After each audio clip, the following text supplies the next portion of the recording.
It's up to you. I'm fine either way. I'm fine either way. It's okay. We need to start earlier as well. Sister Su Ching is here back from certification. Not sure whether Sister Su Ching managed to meet Brother Joe in person. Sorry, I'm doing the switching on to the live streaming. Not in person, but I saw him. It was on stage. And we received a few pictures of Brother Joe that everyone telling me, oh, so powerful. If only in English. I said, okay, no worry. Yeah. Very, very grateful to the sisters for feeding back because I didn't really follow the whole session. Maybe let us start the session, brothers and sisters.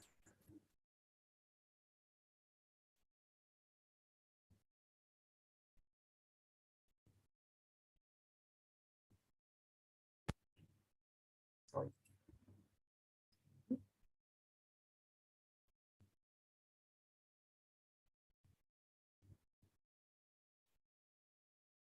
Next week we'll have Sister Lily. Sister Lily now is at Taiwan, still at Taiwan, following the second batch. A warm welcome to Brother Joe, brothers and sisters around the globe to Saturday Hualien Dharma Talk. A very good morning. Let us start the session for today. Now let us send our sincere prayers into the 10 directions. May the Saha land be free from disasters and peace prevails in the world. Let us sing the prayer song with sincere piousness. In my heart, I feel deep gratefulness. All my heart is filled with sincere prayer.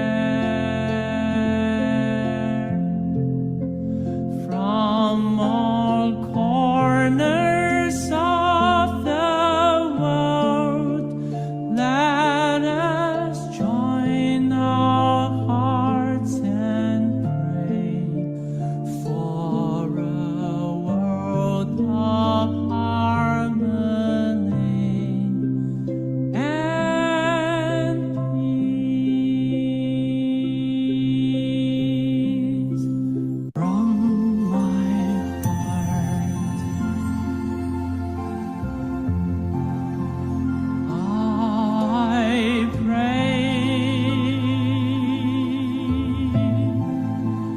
May we join our hands, our hearts as one.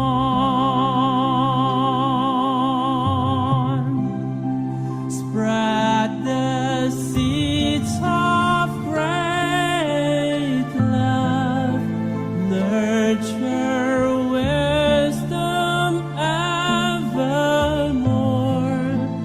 Let us fill the world with hope.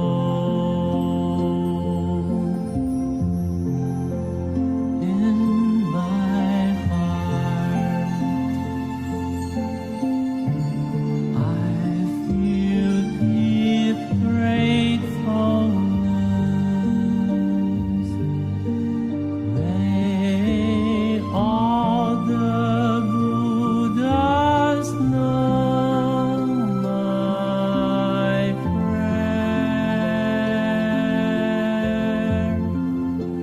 All united with one heart, let us end our hate with love.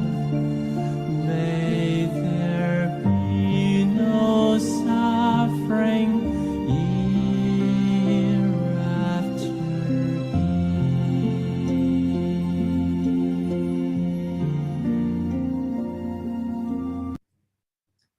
May all minds be purified. May there be peace in the community. May there be no disasters in the world. Okay.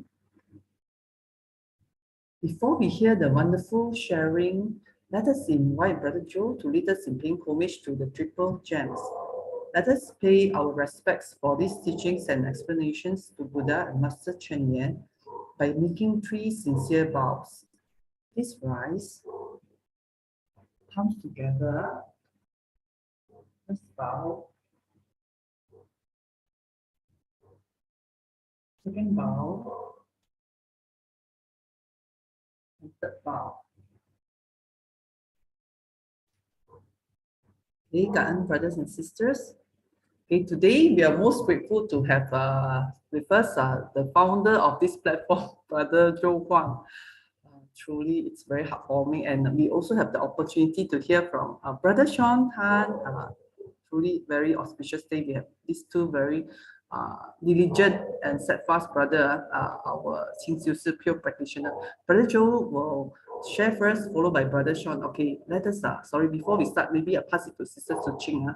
Over to you, Sister Su Ching, for the summary. Hey, good morning, everyone. Sorry, I sound like a frog this morning. There is this phenomenon that I just discovered. It's a post-Hualien fatigue. I was so tired. I've been sleeping quite a bit. Hold on. Okay. So last week I wasn't available for the summary. So we'll go 2 weeks back. On the 10th of June, we had Brother PS, Sister June, and Sister Yvonne, and they were talking about sharing love at Tzu Chi Hall.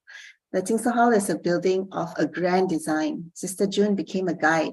As an opportunity arose to learn and shine, she started amidst the pandemic's trying hour and learning the history and the many stories laced with love's sweet power. With Brother Lu, Brother Anthony, and Sister Eunice, our seniors so dear, they coaxed and taught and unveiled the many Tzu Chi Hall stories so clear. Sister June seized the chance to host students of Year 7, a handful of Tzu Chi International School's young hearts. She connected a bond with the community and had a powerful and spiritually fulfilling fresh start. Awakening not just themselves, you see, but igniting love in others so joyfully. Sister June's youngest daughter joined the fold, and skillfully related tales she heard, a treasured moment to behold. A Malay-speaking tour guide group was formed with care, welcoming guests in our national language. So more can share. Brother PS, a sage, shared insights that are deep, strengthening Sister June's resolve that this is a path to keep. Sister Yvonne is grateful to Sister Eunice, her mentor and guide, who started the vow to build an English base so the Buddha Dharma can reach more far and more wide. In a few short years, a new generation now takes the lead. Such is the power of a committed vow, transcending limits and creating miracles indeed. Sister Yvonne thanked Brother PS and Sister Eunice art in weaving Buddha's teaching into skillful storytelling from the start. The 4 great vows, Sister Yvonne sees her purpose come alive, grateful that we are born as human and in the Dharma we strive. For 3 years, Tzu Chi's wisdom and dawn, Sister Yvonne sought, planting seeds of affinity in the lessons taught. She sees her role as a guide, the many bonds she'll sow, bringing wisdom clear and narrating answers aglow. Inspired by Brother Joe Huang's grace, she shares Dharma by embracing her place, accepting karmic debts with grace, and learning valuable lessons her path to trace. A Dharma door, her role profound, fulfilling karmic duties and spirits abound. Brother PS is in awe as he beholds the beauty of Tzu Chi Hall's embrace. He feels a calling to guide souls into wisdom's space, getting facts right and being a thorough and mindful guide. Brother PS is always grateful for visitors listening earnestly by his side. In discharging his duty, he practices understanding and accommodating the visitors' needs. More importantly, avoiding superiority, a most important wisdom seed. He is mindful to not slip into lecturing or preaching aloud. Connecting to souls is important and not merely regurgitating facts that makes hearts proud. Brother PS is careful to collate accurate information when he shares, and always as a foremost rule to respect all faiths will show we truly care. Brother PS recalls that in many shared stories of other faiths, unity we find. Beyond the differences, the overarching similarities are the ties that bind. Brother PS urged us to focus on the bigger view, and when we find the common positives, we embrace love in all that we do. It's very long, there were 3 sharers. Sister Woon came next. In times of hardship, a story is thus told. One of kind donor and the spin-offs of generosity unfolds. Sock loops donated, a gift so sincere, and the amazing opportunities that ensued were heartwarming and dear. Sister Woon told that amidst the pandemic's uncertain days, a transformative project found its ways. As job losses were rampant and hope seemed to fade, the sock loops ignited a creative cascade. Converting loops into products, the Tzu Chi volunteers began an intervention plan and many helping hands. Care recipients joined their determined hearts aflame. Supplementing earnings was their claim, was their chance to reclaim. In this tale, Marisol took the stage, a lupus patient locked in an inner cage. Insecure and shy, she yearned to break free. Learning to knit mats, her skills did improve remarkably. From shy to bold, she told her story to others on the Tzu Chi stage. Marisol blossomed in her sharing and got her audience engaged. Esther and Gwyneth are a mother-daughter pair, facing challenges, just 2 of them over there. Gwyneth has autism and Esther's son died. Their trials were so vast, but together they persevered, determined and steadfast. Esther is a care recipient with a heavy heart, finds income and purpose in hand-knitted art. Gwyneth, once lacking in social skills, grows and improves and the void slowly fills. As time unfolds, their journey takes flight, training as Tzu Chi volunteers and shining bright. Gwyneth's temperament witnessed a beautiful shift. Thus a seed is sown and the blossoming a precious gift. In the words of Master Cheng Yen, this we find, sow good seeds, nurture the heart and mind. Every day we have the power to create a bountiful harvest and a destiny we can shape. And last week, when we were all in Hualien, the English Pure Heart group shared this. In a volunteer assembly's embrace, Master Te Hui shared a tale of grace, of love displayed through Tzu Chi's response to crisis. This is a story of the very many assistive medical devices. Back in Hualien in 2017's hour, a platform arose with love's power. And now in 2022, they proudly stand with 26 platforms lending many a helping hand. Delivering devices is a noble quest. 39,996 in numbers. To serve is to be blessed. To the 25,305 families, the volunteers bring relief, a beacon of hope soothing their grief.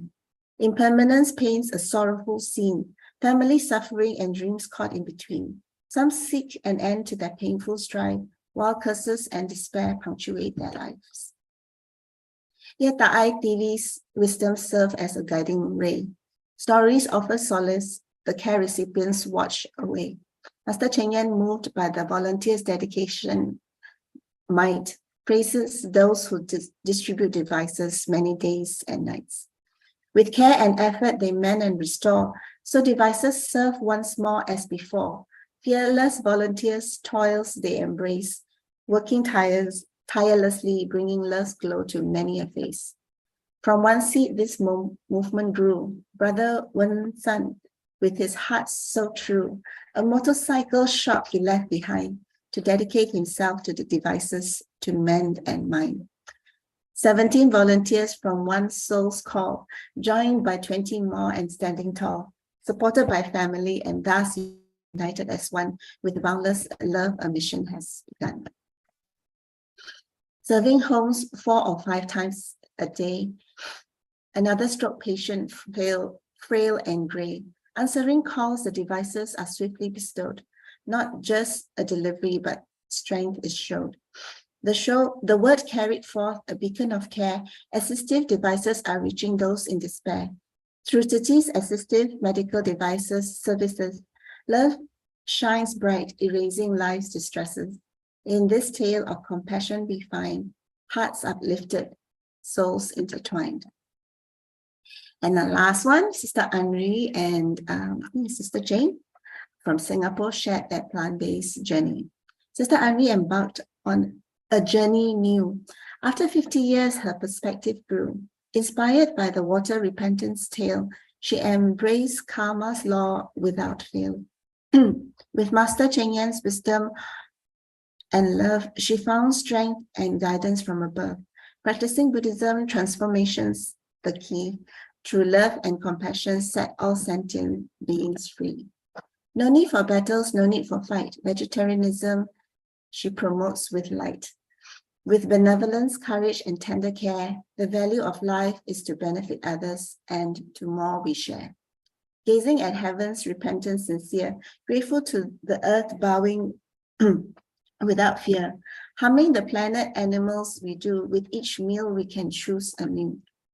Tzu Chi Singapore started a pledge so grand, promoting vegetarianism, spreading across the land. Through Facebook and media, their message to send, the Green Dot Campus support a helping hand. Wearing printed t-shirts, their cause displayed, engagements in public, awareness they made. Healthier 21-day challenge does change the body. In Singapore, the plant-based diets gaining popularity. Teamwork prevails, promoting veggie delight. Recruiting volunteers, bodies are healthy and light. Cooking courses organized, logos on masks. Nothing's impossible as long as we ask. Sister Jane, a meat eater, turned around. A turning point was in Malaysia, where she found the 21-day challenge as a journey profound, transformed her life, a new Sister Jane's in town. Testing dishes before suppliers supply, educating participants beyond 21 days they'll try. Weight loss transformations can be so grand. A man changed from 110 kilos to 85 kilos and sees health in his hand. In Facebook live feeds, vegetarian stalls are recommended, inviting all vegetarian and non. The invite is extended. Embracing the cause with open hearts and minds, promoting vegetarianism is to encourage everyone to simply be kind. You can end by listening. That's all I have. Long, I am so sorry. There was much to share. I'll hand over to Sister Su Ching now to introduce Brother Huang. Sister Su Ching. Okay, Sister Su Ching for the wonderful summary for the last 2 sessions. Okay, without much time ado, let us pass this platform to the founder and the great benefactors for this platform, Brother Joe. Okay, over to you, Brother Joe. We look forward to your sharing. Okay, thank you and good morning, everybody. It's been a while. Last time I shared with all of you, it was about 2 months ago. And most of the time in this 2 months, usually the Saturday mornings are either my travel time or something else must have happened. I really apologize. And when Sister Su Ching spoke to me again and again and again through the past few weeks, I wasn't able to really gather the time. And so today I have another meeting at 7. So I'm glad that we're able to squeeze in a little bit of time before 7. First of all, I really appreciate and really thankful and grateful for Sister Su Ching and also everybody to continue and also to really make this effort shine. It's not me, it's really all of your efforts. The Heartwarming session, as well as the entire group who are going out to to spread the ideas of vegetarianism and also Dharma and sharing. You guys are, as I've always said before, my teachers as well. And so please do accept my apologies for not coming to all of you more often. And I do thankful that the time can be moved forward a little bit so that I could squeeze in this bit of time. I know that there's a request for what I have shared last week in English. It's going to take a little bit of time, and there was some singing involved, but I'll try to structure it in a different way, because the whole idea is actually very similar to what I would like to share with you today. The whole idea, obviously, it's the presentation is a little bit different, but the idea nonetheless is the same. Okay, so let me share with you what I really wanted to talk about in a very limited time that we have. I shared with you 2 months ago, and I probably, even myself, I don't remember what I said, but looking back at what I shared, looking back at the PPT that I shared, I know that I was talking about the different stories. And right now, at the abode, our study group, our progress right now is in chapter 3, which is the first story, the burning house, the parable of the burning house. And I think there's one of the very critical thing that I raised in my last week's the certification talk was coming from the burning house. And I would like to elaborate that a little bit. So first of all, I think it's very important for us to know that we need stories, and we need these very true stories for us to help us reflect. So what Sister Su Ching helped us went through the past 2 weeks, we saw that there were most predominantly stories. And these stories not only help you reflect, but it also help you to think back about that these people can do so much, but what about me? What about my life? Can I do the same thing that they did? What can I learn from them, right? These are all reflecting.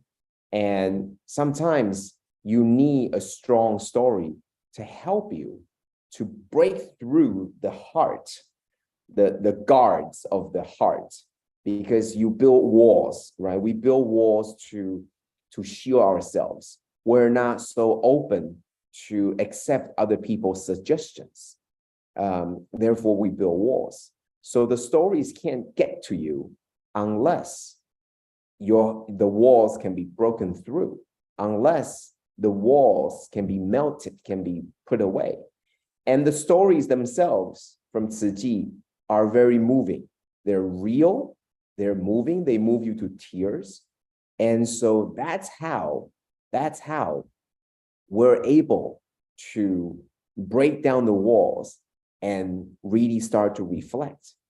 If I were to tell you one story, and that story has no emotional connection to you, then it would be very, very difficult for you to even take my suggestion or take the learning from the story, because the stories aren't engaging.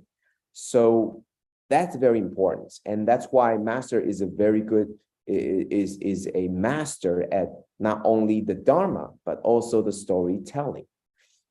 Yesterday, if you're able to be online to witness the certification, not only yesterday but also last week, one of the main themes that we are trying to do this time was, and I'm very, very, very happy, and I don't want to say happy, but I'm very honored to be on the team where this topic was brought up. The idea of people, there are people that couldn't make it. The 3 years that most of our, out of out of country brothers and sisters, because of COVID, can't fly back to Taiwan for certification. And not everybody can wait 3 years. So I think there were four brothers and sisters who were certified in these 3 years, but they couldn't make it back this time because they passed away. And so all their stories are very powerful. And yesterday I saw another sister who I think we had the affinity of sharing online here, from Singapore. And it really touches me where, you know, the very things that we call family, it could be so fragile because life is so impermanent. So these are powerful stories that help us to think, because sometimes if we don't know these people, it's hard. But in Tzu Chi, it's different. We are trained to be softened. We're trained to be compassionate. So we're easily seeing these stories. We're willing to open our minds. So this is the chapter where the parable began, the story began. And I would like to go through the stories bit by bit and sharing with you my thoughts. And obviously, a lot of these are coming from Master's talks about these stories. So this is the story of the burning house. The father, or the affluent man, obviously is the owner of the great house that is currently on fire. And it's a very big house that houses hundreds of his relatives, his family, and also the servants, the people that runs this house, right? So he's the owner, he's the top man of this house, and his whole families were there, mostly were his children and his offsprings and descendants, if you will. And so he saw the fire breaking out everywhere. And this was sudden, because sometimes the house is big, but if it's, you know, if it hasn't been taken care of properly, then there's always opportunity. There's always possibility that when a fire breaks out, it all of a sudden jumps to everywhere.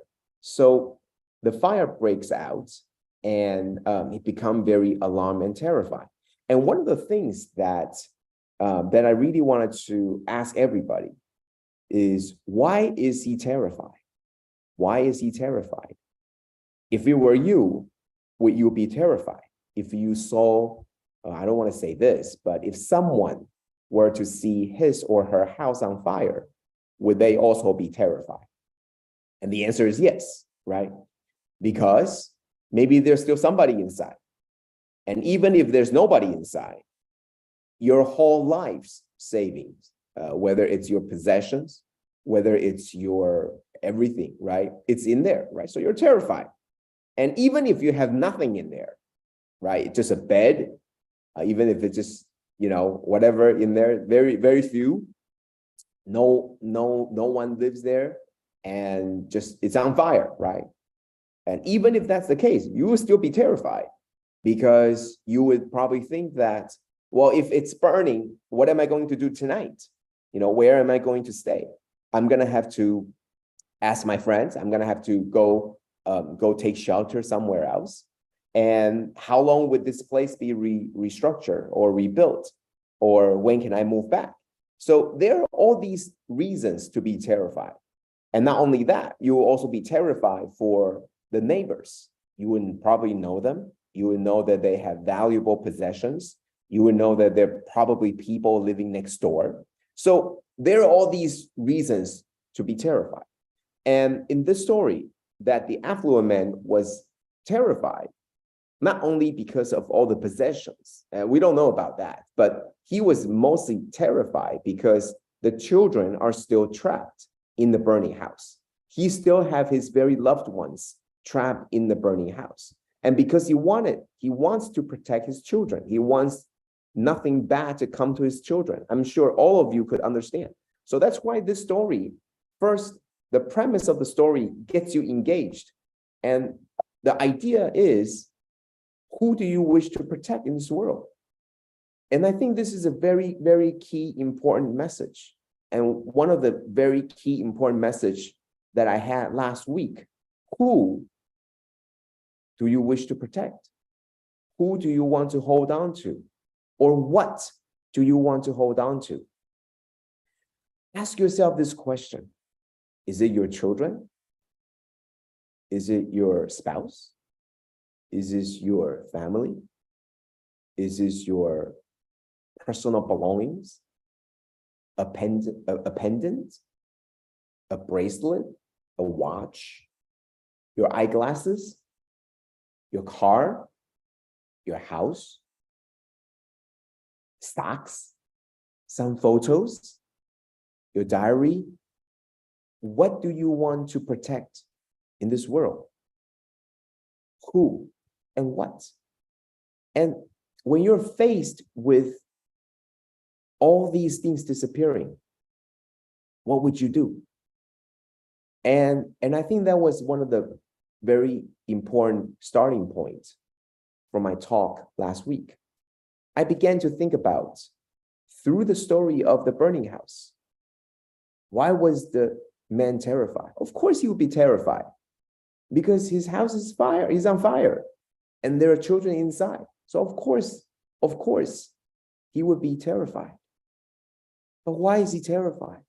Because he wants to, because the kids are still trapped inside. But you're trapping inside. So he's terrified because he wants to protect the children, because he doesn't want them to be burned. He wants them to live. He wants them to live happily, right? So who do you want to protect in this world? Who? And can you really protect them? That was the key, right? Are you going to try? Even I mean, all of us here, sitting here and listening, the answer is, I probably can't protect them all, but nothing will stop you from trying to protect them, right? So do I. I know, we learn Buddhism. We know that life is impermanent. We know. But what are we going to do? We're still going to do our best to protect the people that matter to us. We're still going to protect the things that matter to us, right? We're still going to do that. And that is fine. That is what everybody's going to do. You are going to protect your kids, your children, from the impending fire. You're going to try to get your parents out. You're going to make sure that your spouse is safe.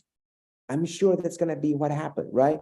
Look at the stories from Turkey, right? There was a man who was witnessing this entire earthquake, and he heard shouting. He heard people crying out for help from under the rubble. So what did he do? He took a hammer and he saved 10 people. He took a hammer and hammering away all the different pieces of rocks. The people were falling. They were covered under all these rocks. So he was doing his best to save these people. But did it work? It's very difficult. It's very difficult. And there are still people that he couldn't save. And he was only thinking about the people he couldn't save. Why? Because he tried to protect them all. But can you really? Can you really? So we have a list of people, and we have a list of things that we wish that we would like to protect. We wish we would like to make sure that they're okay during the times of crisis or during the time of impermanence. Can you really protect them all? You can't. You can't. But you're still going to. I know I would. I know I'm not going to be able to protect them all, but I know I would. And even I know that I want to protect somebody. Do you know that I am also somebody? I'm also someone who somebody else is trying to protect. My parents, if you ask them this question, they would also be telling you, I would like to protect my children, and that includes me. So at the same time, you are thinking about who you wish to protect. You are also being protected by someone else who wishes to protect you in the times of impermanence. And then you look back to the same question that I asked. Can they really protect all that they want to protect? And the answer is obviously no.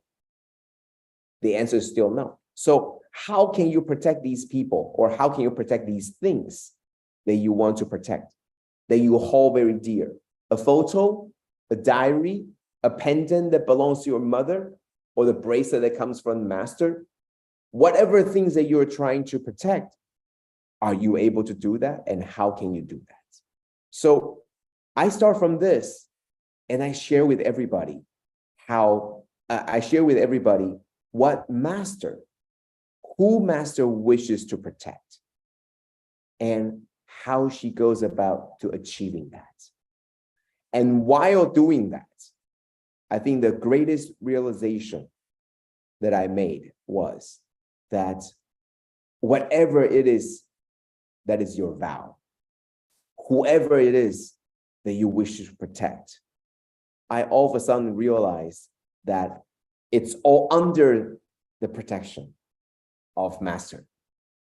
Whether you think about your children, you think about your family, you think about your business, you think about your possessions, all of these things, it's all part of what master wishes to protect, and bigger. So that's why I think I can protect what I want to protect, as well as what other people want to protect by supporting master.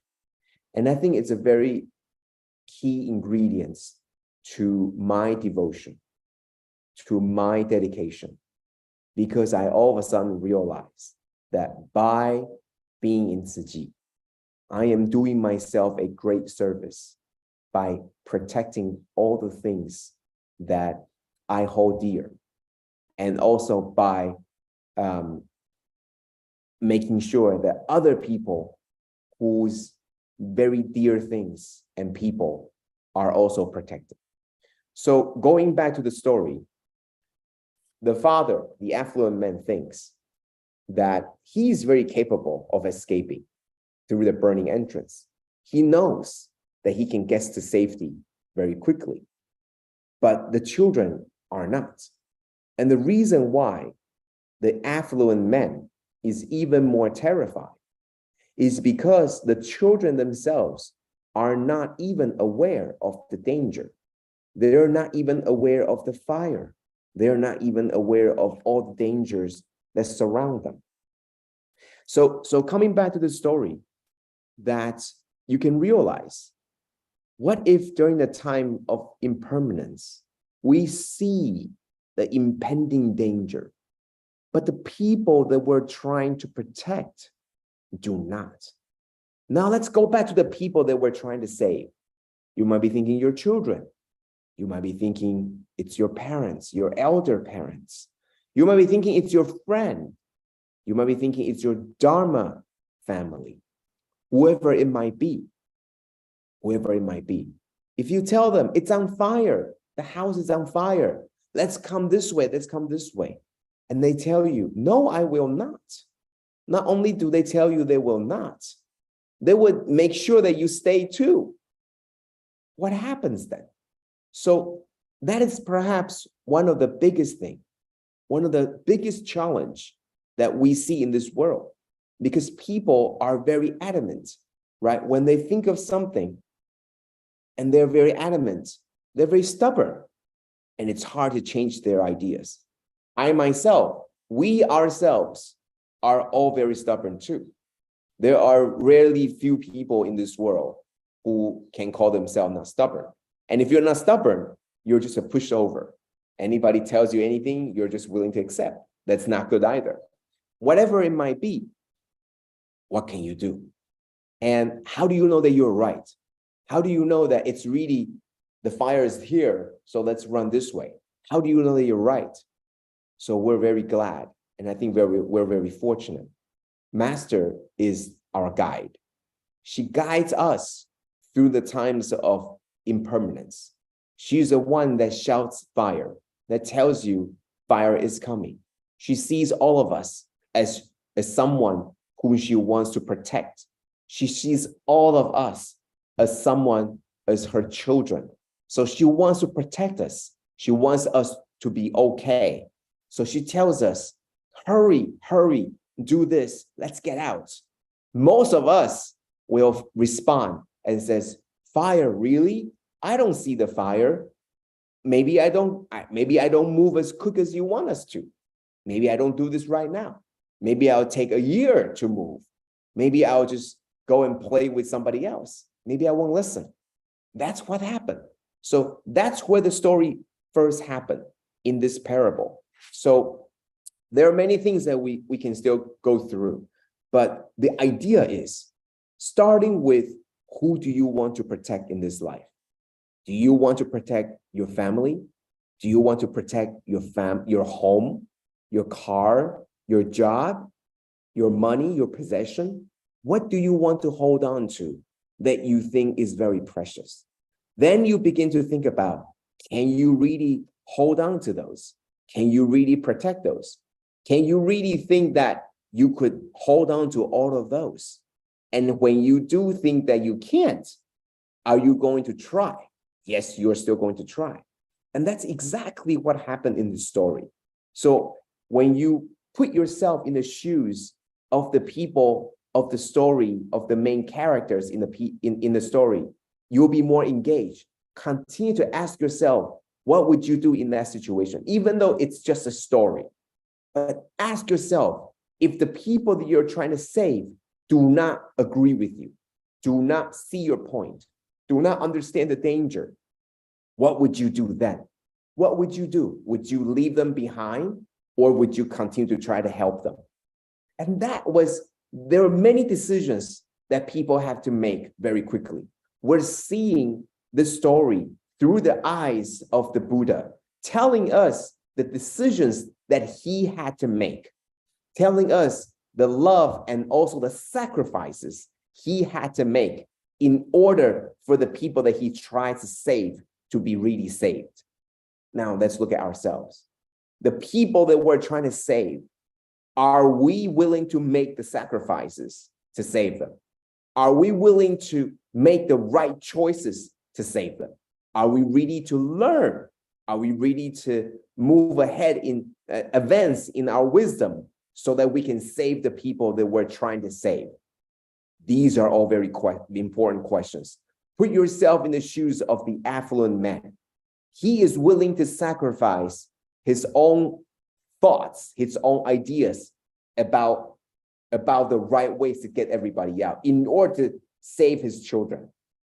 That's very important. Okay, so my time is up, and it's not really up, but the Dharma will continue from our brother Sean, and it was just that I have to move on to the different meeting.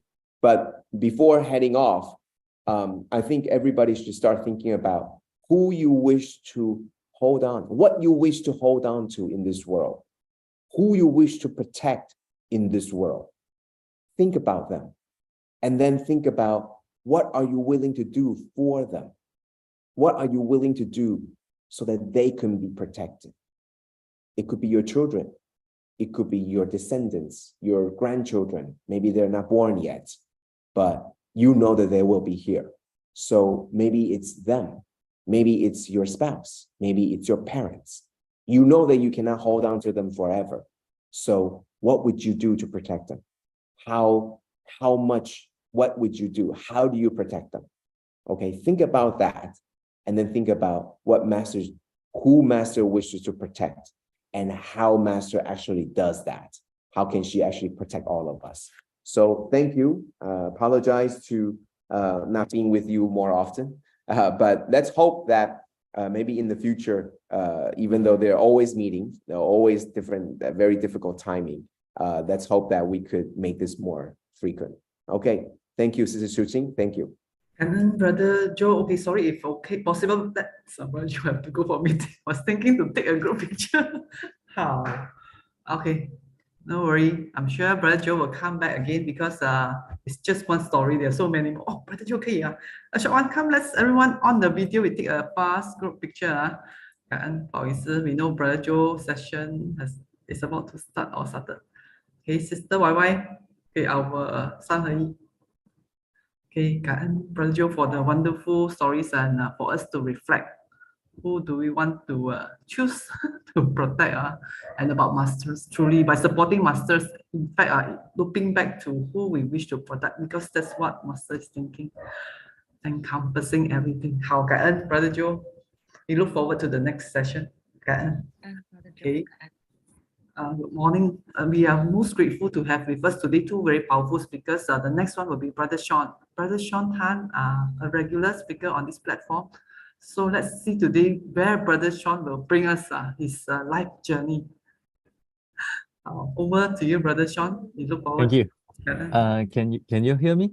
Yes, clear. Thank you so much. I can still remember 2 months ago I was sharing about the Tzu Chi model for disaster relief. So I was able to share only for the first case study. It was start around my experience 8 years ago in Nepal. So I will continue my part today for part 2, part 3. If possible, I would still continue to add some other my own story for disaster relief. I think most of you in this group are all certified or the seniors Tzu Chi volunteers. So I won't be so like going to the so many I mean like the basic concept or everything. So that's the reason why last time I was using some others outside concept.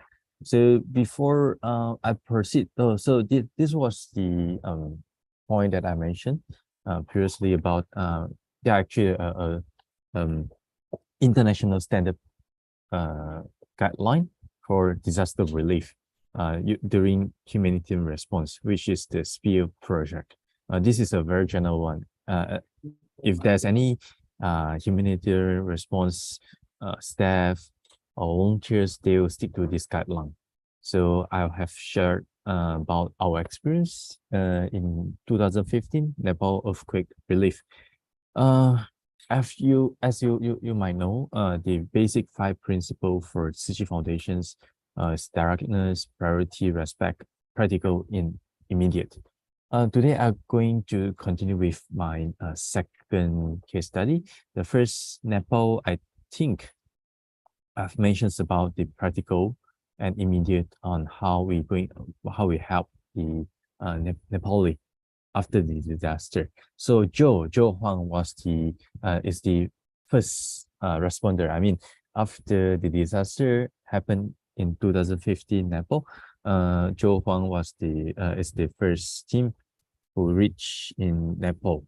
So I'm the second team with the orthopedic, which is the 骨科 orthopedic, right? I'm not sure if I got the name right.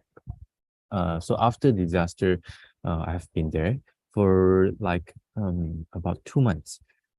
So that was my previous sharing about my own experience in let me change it in Nepal. So I have mentioned about the differences between sympathy and empathy.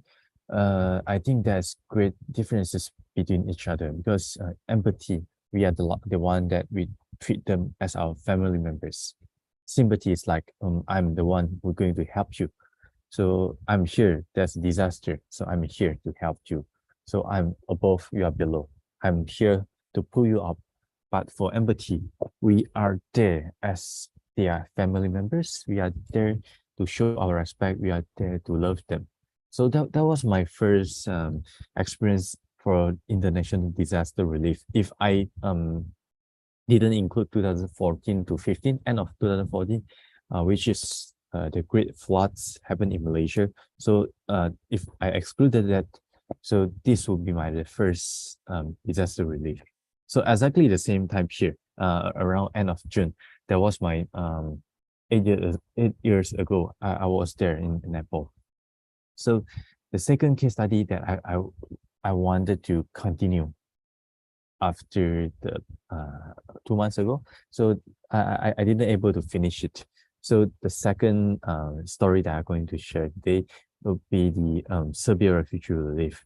So early of 2011, that was a very sad thing happened in Middle East, which is the Syrian civil war.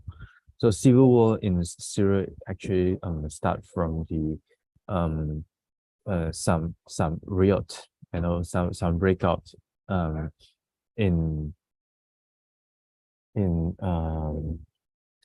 a country in Middle East. So it start to spread from one and another country, and then it end up in Syrian civil war. So that caused a very massive displacement.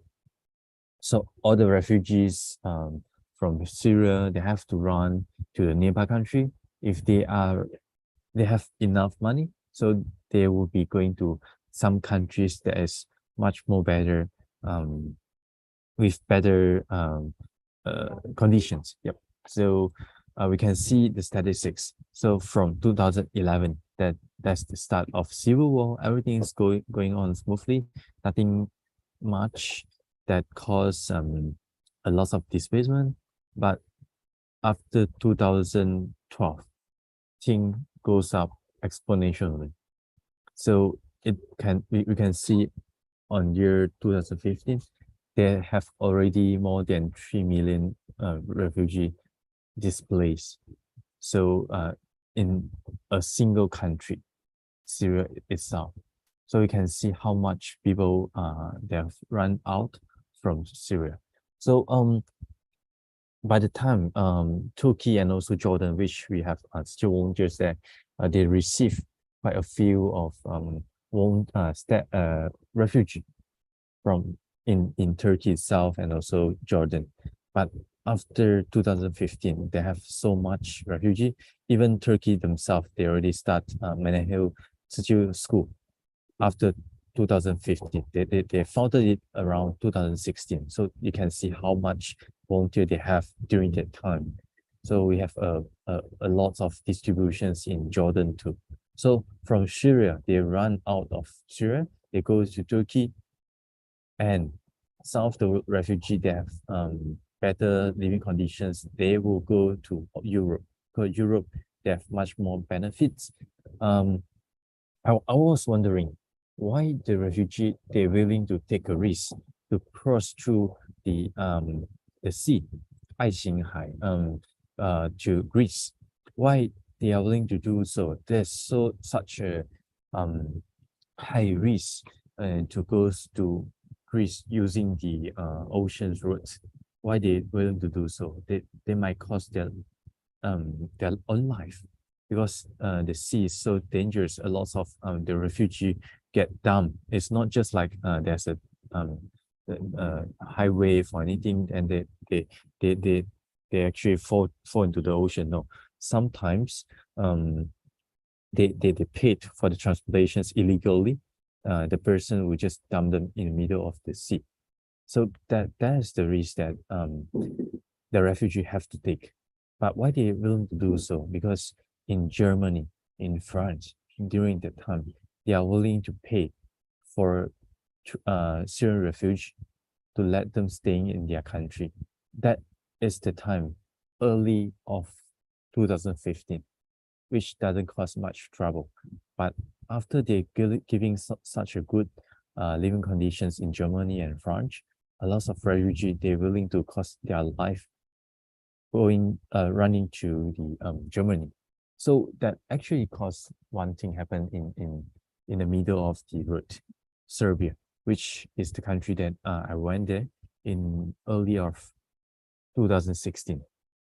So what happened? Yes, 2016. What happened that time? A lot of refugees they have to cross through a lot of country. So Serbia is the country that have reached a consensus, which they are no longer willing to help the refugee to cross the border. Why? Because Hungary, they have signed up a memorandum saying that they are no longer to welcome any refugee from Hungary. So Serbia, they have reached consensus with Hungary.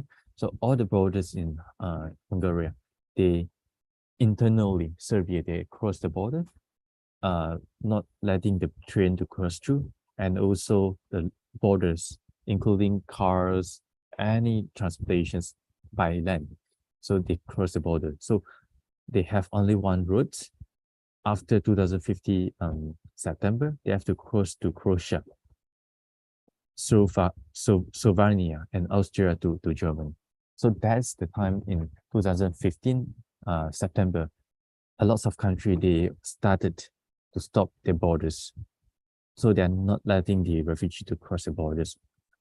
And after 2015 September, that's the time where our Tzu Chi just went there. Is end of 2015. Not just Hungary stopped letting the refugee cross through the borders. Croatia itself also closing the borders. So the refugee themselves, they can't go to the northern part, to the Europe country. They can only live in the Serbia in the country. So the refugee, they are actually stopped in Serbia, in the refugee camp. So we can see a lot of refugee, they start to protest. So why they're willing to do so? I can't really imagine what happened to them until I go to Serbia by myself. This is the pictures taken by our Tzu Chi staff, Tzu Chi monthly magazine, and also 经典杂志, 经典 magazine staff. So this photo taken at the end of 2015. A lot of refugees, they are actually protesting, they're creating riots, they're creating a lot of trouble to the Serbia.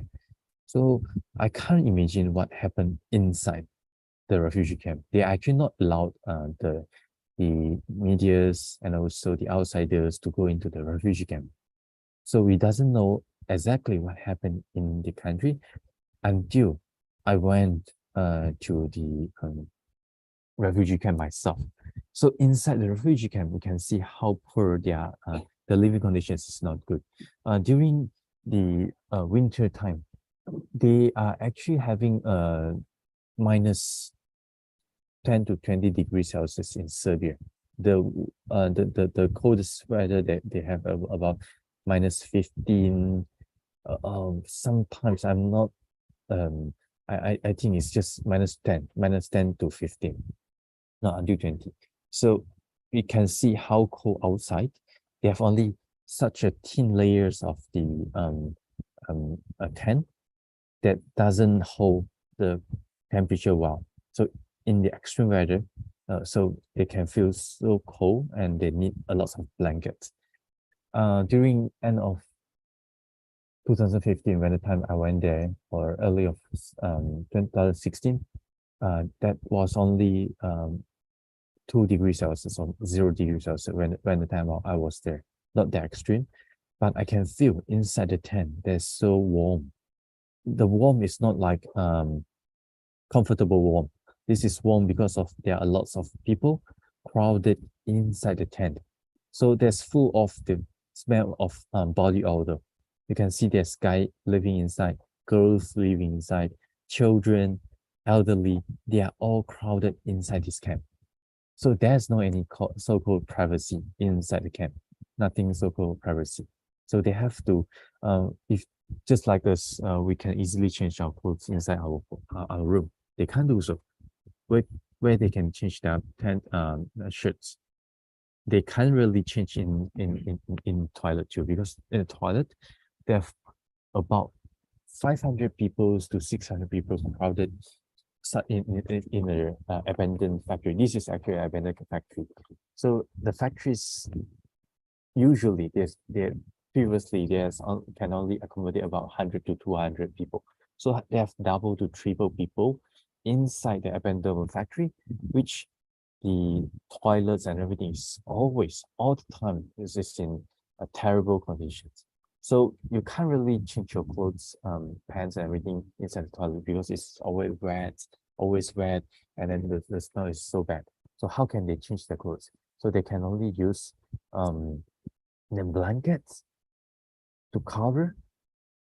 For example, like they want to change their clothes, so they would borrow the below beds and then cover by using blankets, and then they have to change inside under the bed. So that's the conditions they have: humid, smelly, warm, but warm is in bad conditions, and then they can't have any privacy in the tent. All these people, they are not like the beggars or the poor people. They're living below conditions in Syria. Some of them, they are like lawyers, engineers, teachers. They are having a good living conditions in Serbia. That's the reason why they have the ability to run through to pay for the traveling fees to Greece, Macedonia to Serbia. They are not the like poor people, but they have such a huge difference in their living conditions previously from Syria to Serbia. So how they have their foods. So this is the footage that taken by our staff also. Let me share the sound too. Let me show here. You can see a lot of refugees, they are actually rushing for the food.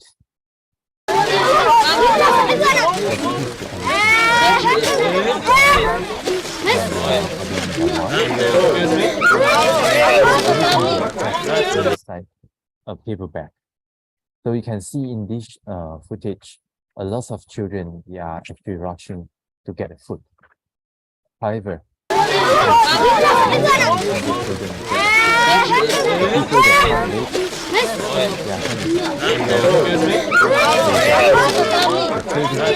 they can't get anything. They can't get any single food, and they are pushed. They actually I'm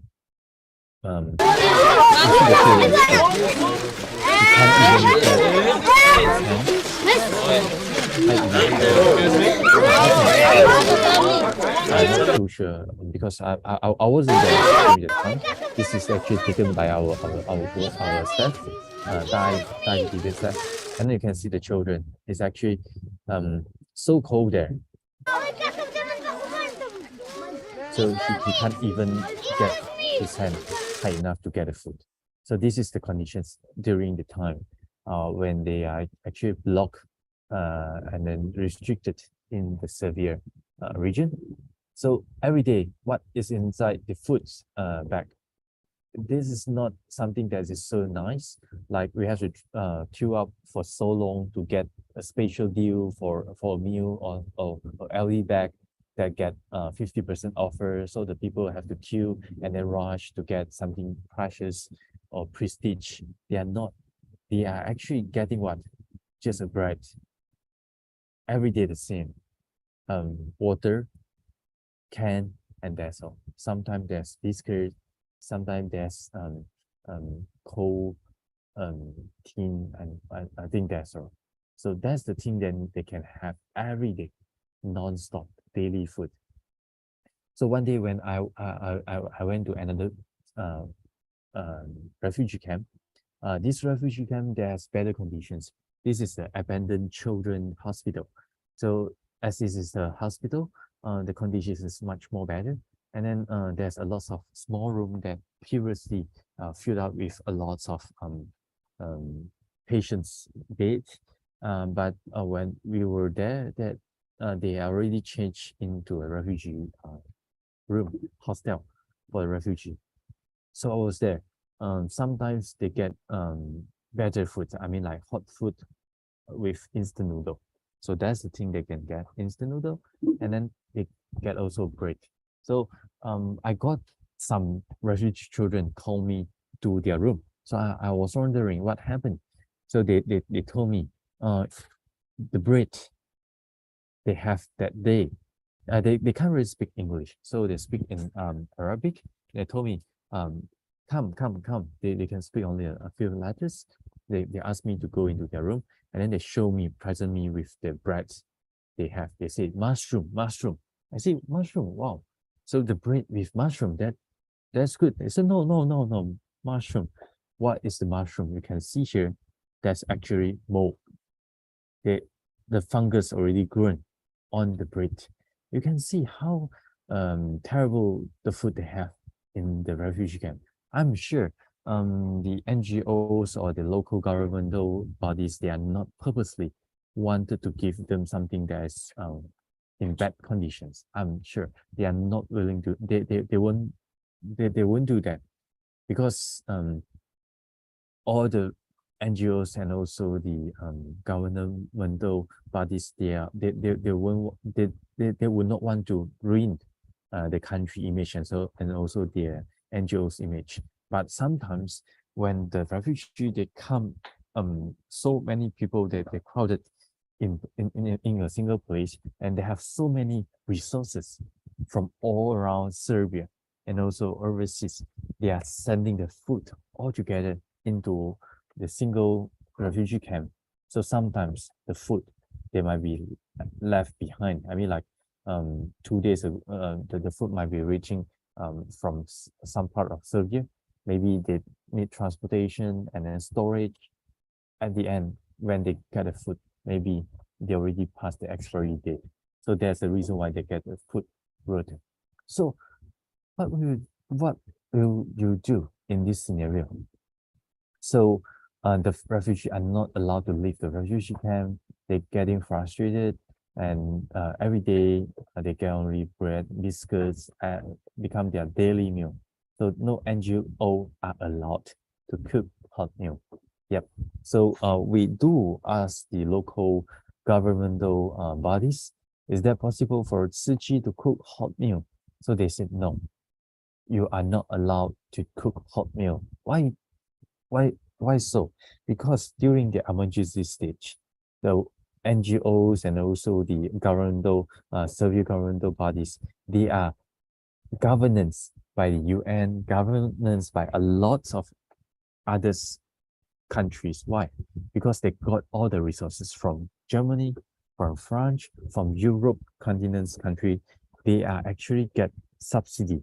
So because the Euro country doesn't want to take refugee anymore, so they got all the funding from the Euro country to Serbia. So they have to make sure that all the foods, everything that appear in the news are all good news, are all mentioning that the refugees are all well taken care. So they doesn't want to take the risk that if any NGOs or any organizations cook hot meal and then causing any like food poisoning, that will ruin the country image. So that's the reason why they are not allowed Tzu Chi to cook hot meal.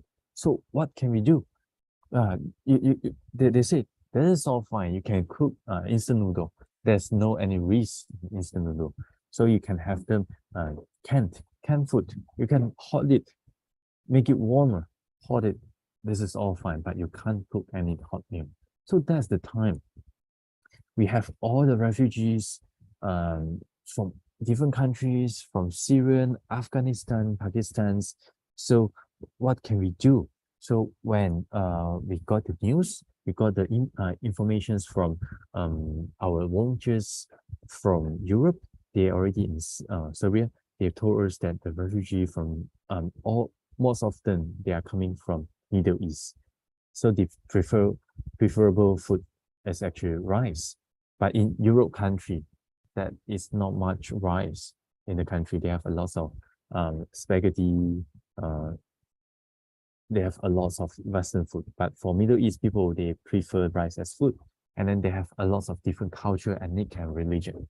So Sangren masters asking us to think, is there anything that we can overcome, and then giving them a good food that can actually comfort them.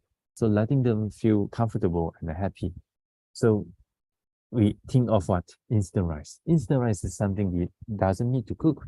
You just need to having hot water. That's all fine. So there are actually differences in culture actually. in Westerns, we are using actually salt and pepper, but in China, in Chinese country, we actually having soya sauce and vinegar that is preferable on top of table. So the water in the restaurant, we have a lot of hot water, but for the Western people, they will feel weird that we are actually drinking hot water. They're using having cold water. For French, a lot of people they're actually drinking sparkling water. So there's a huge difference in culture. So how can we help them and then let them feel that Tzu Chi, NGOs that is actually Buddhist-based NGO that actually respect them. So what can we do? As we know that the 5 principle for Tzu Chi Foundation, respect, practical, immediate, priority, and darkness. This is our 5 principles. So we have to stick to the principle, respect. Respect is so important. We are not that we are on top. We are here to help you. We are here the God, the angel that's sending from God's. We are here from heaven to help you. No, we are not there. We are treating them as a family members. So how we can do that? So during that time, Master asked me to learn how to cook instant rice. So I try my best to prepare 4 different bowl of instant rice, and then giving Master's Saren said, if you able to cook it, then if you pass the cooking skill, and then I will allow you to go to Serbia. So I have tried to prepare instant rice, and then 4 bowls of instant rice to Masters. After Saren tried, the first word Saren asked me is not, oh, the instant rice is not good. So Saren didn't mention that. Saren asked me, why is it so cold? I was so shocked. I said, yes, I prepared the instant rice, 2 bowls with hot water, 2 bowls with cold water, but it takes time to prepare. So when the time I've served to Sangren, the instant rice already getting cold. So Master said, no, we have to give the refugee in Serbia hot meal. It's not just like we prepared instant rice in Philippines. They are all fine to having cold instant rice in Philippines because this is hot. But in Serbia, it is very cold. So we have to prepare something that is really hot meal. So the time adding dehydrated vegetables, rice, and hot water. The 保温桶, the tank from Taiwan. Why you have to do so? Because that's the volunteers, they can't get it in Serbia. So we bring it from Taiwan. Why we have to do so? Because this 保温桶, it can keep the food warm for at least 6 hours. So I've bring it from Taiwan because Masters want them to have all hot and nice food. So this is short news that mentions about how we helping them in Serbia to providing them instant rice. Adding dehydrated vegetables, rice, and hot water to the thermal bucket before stirring them. Tzu Chi volunteers are demonstrating easy steps taken to prepare instant rice, which was just transported from Taiwan to Serbia. The members of Commission for Refugees and Migration are impressed since no stove was used during the process. The volunteers have also invited 30 refugee representatives from Afghanistan, Iraq, and Syria to try tasting instant rice. Haven't tasted rice for a long time, they finish it right away. Normally in Syria, when you eat rice, you eat together with what dishes then? Yeah. What dishes you eat with together? Rice with the potatoes or something, with soup or something. Soup, yes, right, but white rice. White rice, yeah. How you find about this flavor and tomato flavor? The flavor is it's good. It's good. Yeah. Oh, you like it so much, eh? Yes, it's but it need to some salt. The rice was good. It was like our custom rice because in Afghanistan we eat every night rice. It's our dinner mostly with rice. It was really good, like our custom foods. But it was a little bit dry. If it will be a little bit wet, it's much better. So we get their response from the refugee from, because there's different refugee coming from different countries, from Afghanistan, Serbia, Syria, and also Pakistan, and some other country actually. We have about 5 to 6 main countries refugee that all gathered in Serbia. So we are there to show our respect. So we let them, we get the representative from different countries to taste and then give feedback on the instant rice. So after we get the feedback, we started to change it. So we actually bringing tomato flavored instant rice, and also we bring some the vegetable flavor, the dried vegetables back to Serbia, because we want to give them much more, I mean, more nutrients. So the reason why we bring a lot of dried vegetables there, I want to make sure that they get enough nutrient. So we asking a lot of different people, and then one of the stakeholders that I asked was is actually Yazidi. So I can see that the women get front when we serve the when she tastes the food. I don't know why, because she can't actually speak English. So I get a translator asking her, why did how did you feel about the food? She said that's good. They love rice a lot, especially this is a hot rice, but she can't have cabbage. So I was so shocked, because for our vegetable flavor instant rice, they have cabbage inside the rice. So this is kind of like very common for us in Asian region to have cabbage. So we didn't think that there's any problem with that. But for Yazidi, they not only do not eat pork like Muslim, they doesn't eat pork. Yazidi, they can't eat lettuce. They can't eat cabbage, okra, and pumpkin. So that's their tradition. They cannot eat that. So the women that is actually front, she is not a Muslim. She is a Yazidi. So she can't, they cannot take have cabbage. So after we having them to try it and then to change the flavor to try and give feedback, I'm so grateful to have to be in Tzu Chi. Why? Because we know how to respect others. We know how to listen to others people. We are not there just giving what we have. So for example, like I am there. I'm the one who's going to help you. I having you a hot meal. I am here to provide you such a good food for you. So why don't you feel gratitude or respect for Tzu Chi? Because they are not allowed to eat cabbage. They are not saying like not grateful for Tzu Chi. They cannot eat it. So after we have 30 people to give us feedback, and then we have feedback from different people from Afghanistan, Pakistan, from Syria, and then we got from Muslim, Yazidis, Catholic, Christian, everyone give their feedback. We change the way we prepare the food. Some people, they said this is not salty enough. Some people said this is too dry. So we changed the formula. And then some people, they said, oh, usually they eat only white rice. They doesn't put tomato and then the vegetable all together.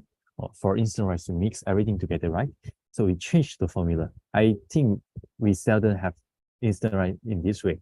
So this is in white rice, instant rice, white rice, and then the tomato flavors and also vegetables we prepared as a side dishes. So for the cabbage, the vegetables flavors, instant rice, all the vegetables, dry vegetables that sent from Taiwan, we actually change it into our daily meal. That vegetable we actually consume by ourselves, by our vultures. So it doesn't give it to the refugee. And then the local people, they actually having pickle cucumber. So we add pickled cucumber and we provide them with the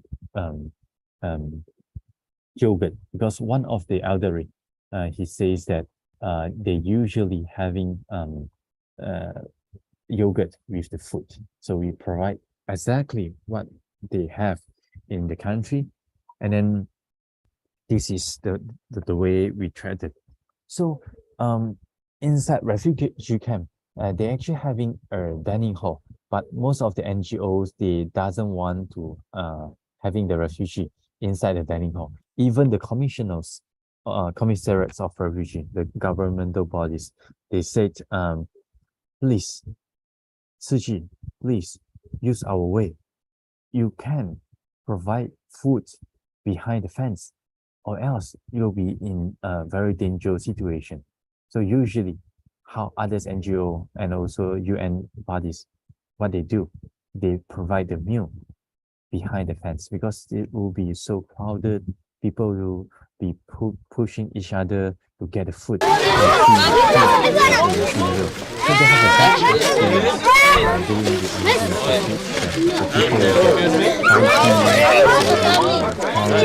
but Tzu Chi, we doesn't want to do that. We doesn't want to provide them in a bad condition. So we discuss, and then we have a lot of debate with the Commissariat of Refugee, the NGOs and the governmental bodies, and then discuss with them, is that possible for Tzu Chi just to provide food in a respect way? So they said, no, this is too dangerous. There is a risk to get people that rushing each other and then get quarrel. So we actually giving a lot of interactions with the refugee. We have a lot of gathering with the representative and then discuss with them, asking why they will be have a lot of quarreling and then pushing each other during getting the food. They said the reason why, because sometimes the food is not enough for every people. Sometimes the people will get a better food for the first batch of the food bag, but the later one, they might have a the food conditions is not that good. So that's the reason why they want to rush to get the food, because they have the inequality. The people that can get the food earlier will get a better conditions. So that actually lead to chaos and also quarrel and also some fighting happen during the food distributions. But for Tzu Chi, we told the Commissariat of Refugee, we can help having them to queue without having fence. We can have them to eat inside dining hall without any fighting. So the Commissariat of Refugee, they said, no, we can't do that. If you want to have that, we can't help you. You have to put the risk on yourself. So we said, yes, okay, with respect and also with trust, we change the situations. We change it a lot. So this is for the UNHCR for food distributions behind the fence. The children get pushed, and then he can't get any food in such a cold winter. We change that. We let them to have food inside the dining hall, and then they can have good conditions. They can have a bowl, they can have hot meal, and then children, they can have food comfortably. They can have food nicely. It doesn't need to be rushing to get the food.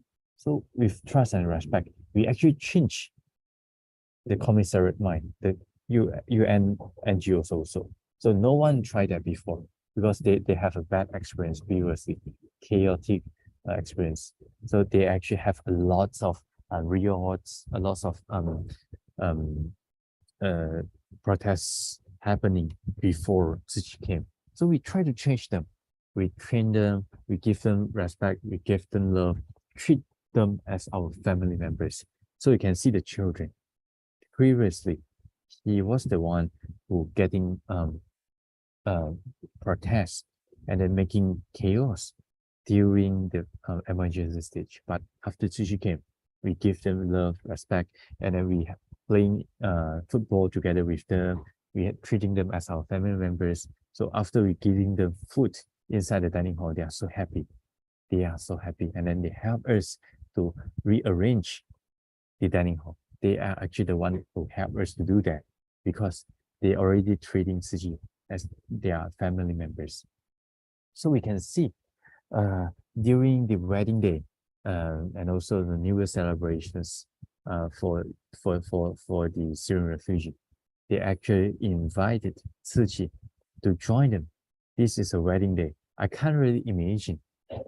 They actually invited Tzu Chi to join their wedding day to celebrate the happy experience with them.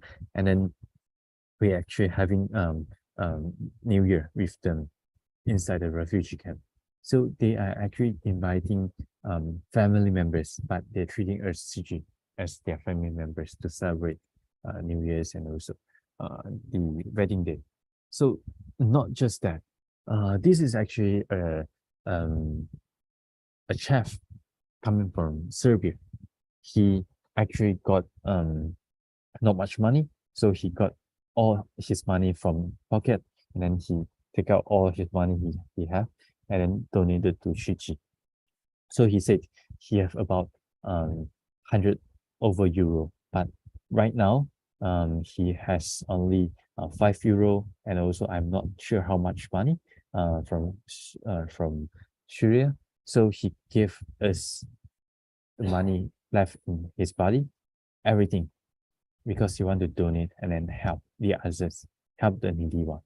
So we can see, because the way we treat them as a family members, we try to negotiate, we try to change the conditions they have in the refugee camps, so they can feel that, and then they want to be the one to help us. Although they are actually refugee, they don't have much money with them, but they are willing to donate and then help the people that is much more needed.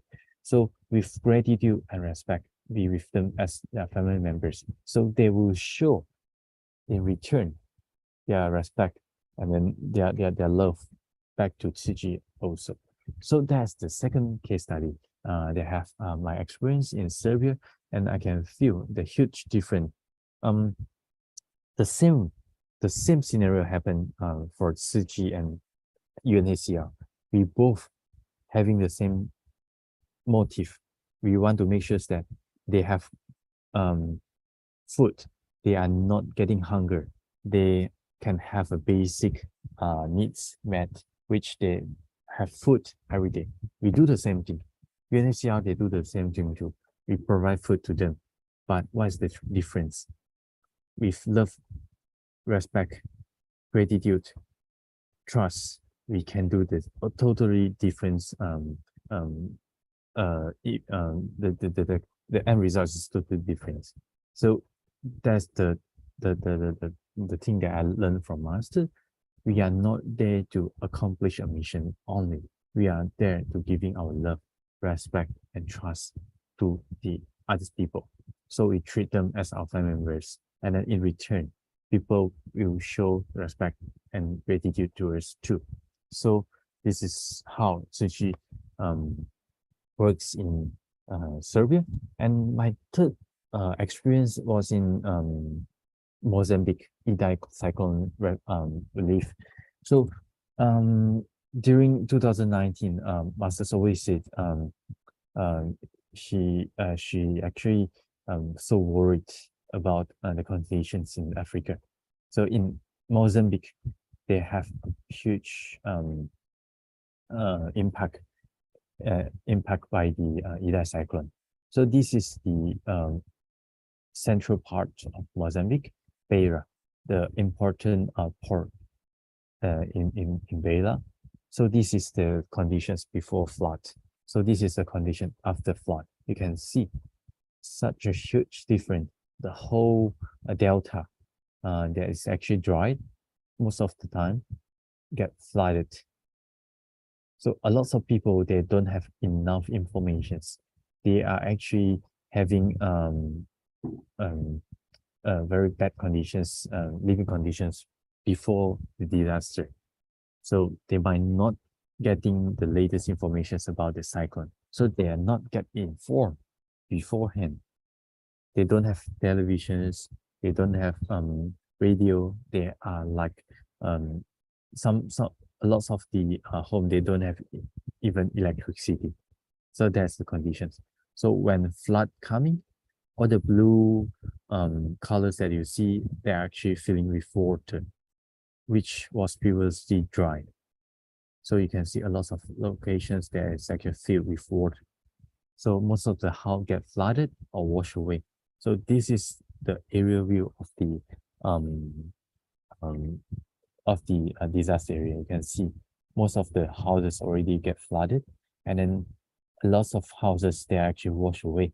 There are actually a lot of house they built using wood, using tarpaulin previously that get all washed away. So for the houses that built by brick, they still survive, but you can see the rooftop already blown away. So there is no any single home houses in Beira, especially in the regions that is close to the city of Beira. Most of the houses, not if they are built using the brick, is a brick house, the rooftop will be blown away.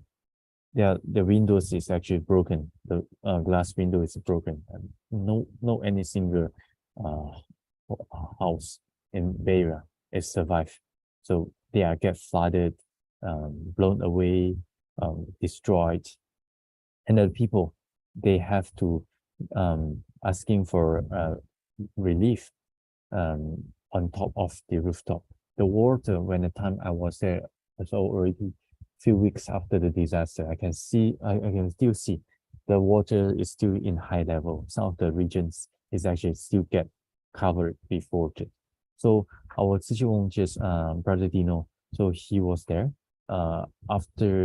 before the Idai cyclone, he was there on a business trip. So after the cyclone, he was the one who get into the disaster area immediately. And then this is the conditions inside the home. I'm inside a shop. In fact, this used to be a shop before the cyclone. As you can see, we have almost 50 people that live here. There is no separation of women, children, and men.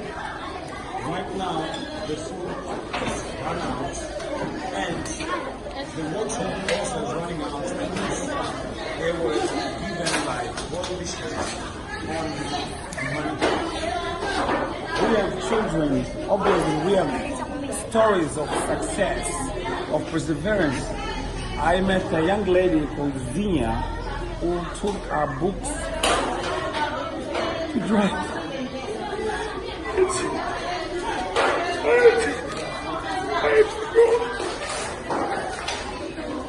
And buy books for her.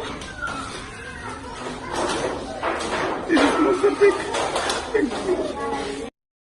So you can see the refugee just now in Serbia. The conditions is very bad. The people is crowded, male, female, elderly, children, all crowded inside a tent. At least they still have bed, but in Mozambique they have nothing, not even water. The water, the women that you can see just now, having the water is so dirty, but they have to still using the water that they have because they don't have anything with themselves. They don't have food, they have clean water, don't have clean water, and then the water they have to use, they have to recycle. So the water that you see the women have is actually so dirty, it's in yellowish color. So that's the conditions after the disaster. 44 people get only a cup of bean. So how they can survive? So they have to cook a big bowl of porridge, but with a cup of bean.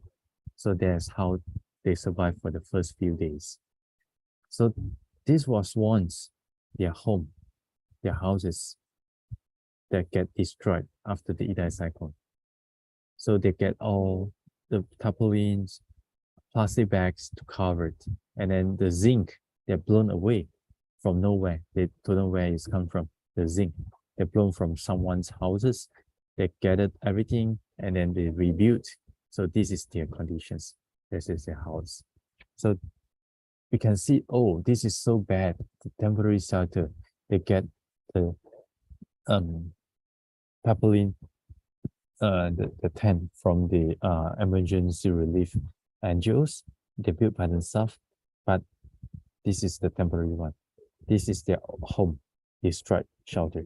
They actually got the local way to rebuild the shelter. They get woods, they get bamboos, they get everything. The bamboos over here, they get everything they built, but there's still a loss of rain that actually destroyed their shelter. So that's not the worst one. This is the worst one. This is actually not a rubbish dump. This is actually a home for the Mozambican after the disaster. So they gathered everything, plantations, some bags, some plastics, or some garbage. As long as the things can cover their home, so that will be their shelter. So this is how they stay inside the shelter. So what Tzu Chi done there? We are there giving them emergency relief for the basic food for them, and also some basic tools for them to rebuild home by themselves, because we can't have Thai village built so fast. So we give them some basic tools for them to survive, and then we also provide some seeds to them so that they can have enough nutrients. So this is for the temporary relief. We provide them with rice, we provide them with some beans as food, and we also provide them with seeds for them to stand by their own feet, because we can't help everyone for long term. So we gave them emergency recovery and also farming kits and also tools that they can rebuild their home. So this is what we do. So from Beira, this is the city of the central part of Mozambique. So we are actually staying there. And every day I have to drive for myself, driving a 4-wheel drive to the disaster area, Yamadanda, Matenga. You can see Beira is already in a very bad conditions. So Bernardino taken the footage is actually inside the Beira. They still have brick house. They still have electricity, but in Yamadanda, Matenga, they don't have everything. They don't have electricity. They don't have any information. And then their house is actually built by mud previously. So after the cyclone coming, all gone. So we was there. We were there to help them. Yeah, actually lack of resources. So the people who said, brothers, please don't go to Matenga. Why? Because this is so rural area, not much people. Usually the roads, accessible roads is just reachable in Yamatanda. So the road is not accessible yet for the first few weeks.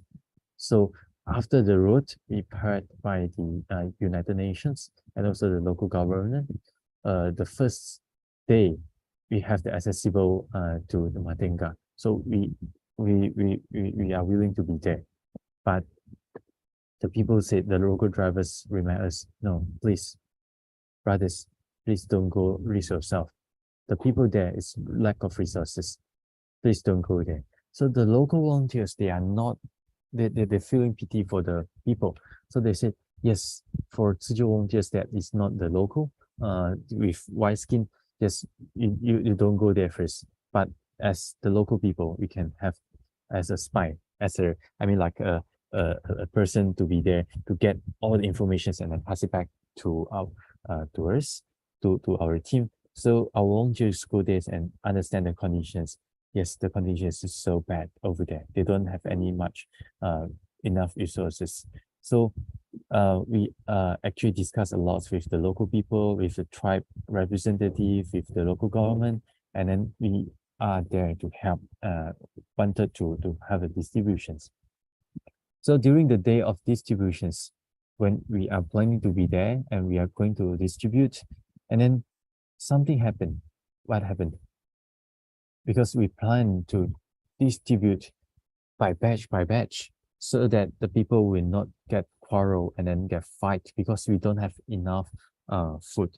We can't have all the food at the same time. So we have to distribute from first day, second day to the third day. We have 3 to 4 days distributions. So they are actually lack of resources. So during the day of distributions, what happened? We actually planned to distribute for 2 days, 4 different sessions. But all the recipients, they worried they don't have enough resources. Even the local police, when before we went to distributions, we said, yes, we need to have a local police. We discussed with the government, and the government said, no worry, we will have local police. But during the distribution day, the local police leave the locations. Why? Because they see, wow, all the people crowded. We have only, for example, like we have only 500 people food, but they come with 1,000 to 2,000 people during the distribution. So are we going to distribute? Are we going to distribute that day? So our teacher volunteer told us, which we come from headquarters, said, brothers, you stay inside the lobby. We will solve the problem for you. No worry. They will have no problem. No worry. Please, no worry. So what we do, they discuss with the local people. I can still recall that's the time Mother's Day. So they discuss with the local people. They say, yes, we can distribute, but remember, who is the people that needed the most? The elderly. So are we going to distribute today, or we stop distributions until we have enough until we have enough food for 2 days? So are we going to do that? Or all of you willing to give the elderly, the women, and that's the Mother's Day. So we discuss with them, are we going to prioritize the distributions to the elderly people? After we discuss with the local people, everything happy, everyone happy. So we communicate with them with love, cares, and then every people get smile on their face, and the people, they feel happy and then leave. And then we start to give priority to the other people. And everyone in all this, we doesn't have any line, queue, and everything, because there's the place is just accessible right after the road repaired. So we can have all the foods there. And then we are the first NGOs that reach in Matenga region, village. So the people is so happy, and then the people feel grateful, and then they respect the elderly.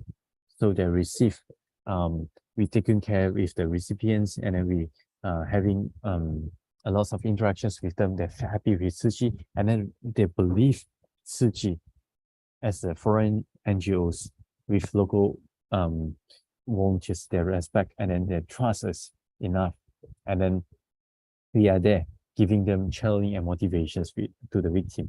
So every people happy. So for the distributions for Matenga, for the first session, 992 households was successful. So you can see what's the difference here for Tzu Chi, because we have love and respect. We show our love, respect, because Tzu Chi, we are treating them as their family members. So for the first case that I shared 2 months ago for Nepal, the second case I shared for Serbia, and the third case I shared in the distributions in Mozambique. You can see disasters that doesn't pick for the rich people or poor people, for Asian, European, Buddhist, or Muslim, or Yazidi. The disaster or any man-made disaster, we can't actually pick or choose. It happens. Sometimes it happens. So under disaster, we don't have any choice. Everyone will have the same name, victim. We are actually doesn't want to have that, but it happens. So what Tzu Chi can do? We treat them as their family members.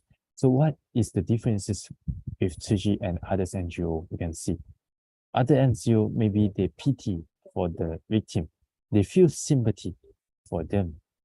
So Tzu Chi, what we do, we not just feel sympathy with them, we empathy them, and then in our heart, we have the compassion.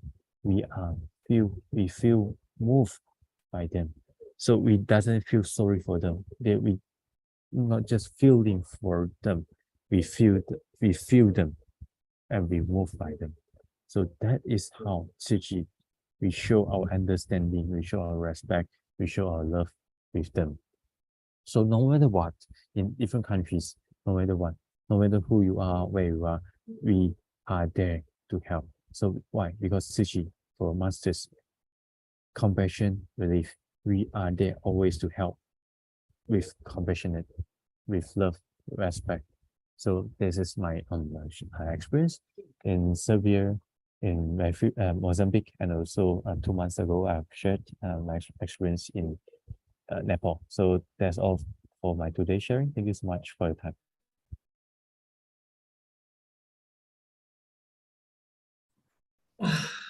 Awesome. Very inspiring, Brother Sean. Some of us, I'm sure, would have listened before, especially the Serbia, because the Serbia one pretty long. But despite that, I think each time listening is like, oh, there's something more that I haven't listened.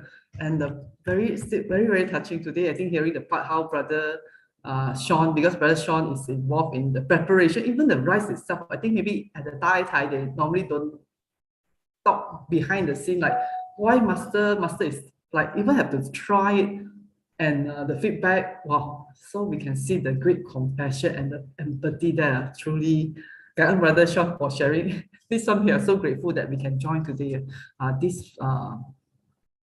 Today, I think both Brother Sean and Brother Joe's session truly bring us, I think, volunteers that are on the path as we go on doing our missions, reflecting on what I think our great teachers have done in front of us. We learned the lesson at the Mozambique side of our Brother Sean. I didn't know that even the police also decided not to be there, but you all still carry on.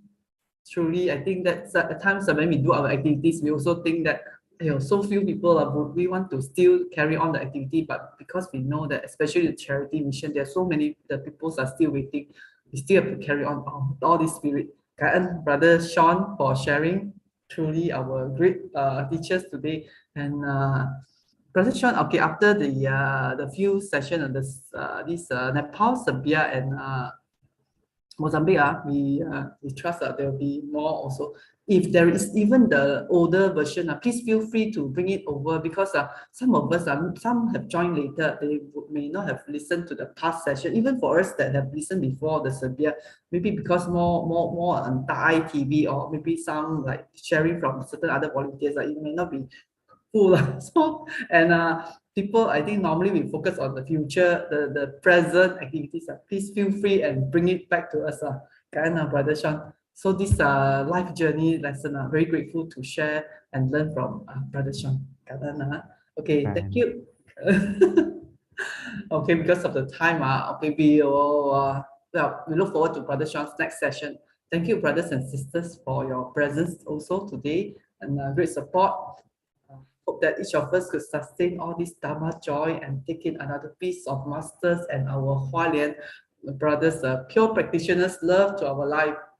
Okay, let us invite Brother Sean to lead us in making 3 vows to the Buddha and Master Chen Yan as we depart to apply all these wonderful, heartwarming teachings in our everyday life. Let us pay our respects to our teachers of life, universal truth. Comes together. First vow. Second bow. Third bow. Okay, 感恩大家. Thank you, brother. Thank you, 感恩大家. Very powerful. You should have a nice weekend. Yeah, everyone, nice weekend. 感恩大家，祝福大家. Take care, everyone. Stay safe, Thank you. See everyone next Saturday. 感恩brother.